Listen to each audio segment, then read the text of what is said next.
আবারও ত্রাণ সামগ্রী বিতর্ক। গরিবের ত্রাণ খেয়েছে তৃণমূল। কাটোয়ার অগ্রদ্বীপ গ্রাম পঞ্চায়েতের ক্ষেতপুর পলাশী এলাকায় সাধারণ মানুষের জন্য রাজ্য সরকারের পাঠানো ত্রাণ সামগ্রী বিলি না করে বিক্রির জন্য মজুত রাখা হয়েছিল বলে অভিযোগ।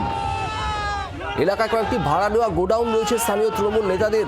চাঞ্চল্যকর অভিযোগ বাসিন্দাদের। সন্দীপ ঘোষ চৌধুরী আমাদের প্রতিনিধি রয়েছেন। সন্দীপ, কি হলো তারপর?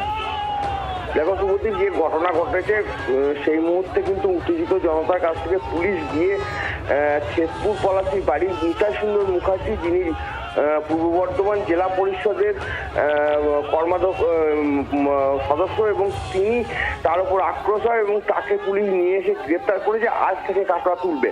এবং তার বাড়ির কাছে যে গোডাউন আছে সেই গোডাউন থেকে বেশ কিছু ত্রিপল এবং সারের প্যাকেট, কাপড় জামা এসব পেয়েছে এবং গ্রামবাসীরা কিন্তু তারপর চড়া হয় এবং পরিস্থিতি নিয়ন্ত্রণে আনতে ঘটনাস্থলে পুলিশ যায় এবং পুলিশ গিয়ে তাকে উদ্ধার করে। এখন গোটা ঘটনার তদন্ত করছে কাটোয়া থানার পুলিশ, কারণ এইসব জিনিসপত্র কোথা থেকে এলো এবং সরকারি জিনিস তো সেটা দেখেই বোঝা যাচ্ছে, কিন্তু কেন বিলি হলো না এবং এগুলো কোথায় বিক্রি করছে এগুলো কিন্তু পুলিশ তদন্ত করে দেখছে। পাশাপাশি যে গোডাউনে রাখা হয়েছিল সেই গোডাউনের মালিককেও কিন্তু পুলিশ গ্রেপ্তার করেছে। ধন্যবাদ সন্দীপ। বাংলার আওয়াজ, বাঙালির আবেগ, জি 24 ঘন্টা।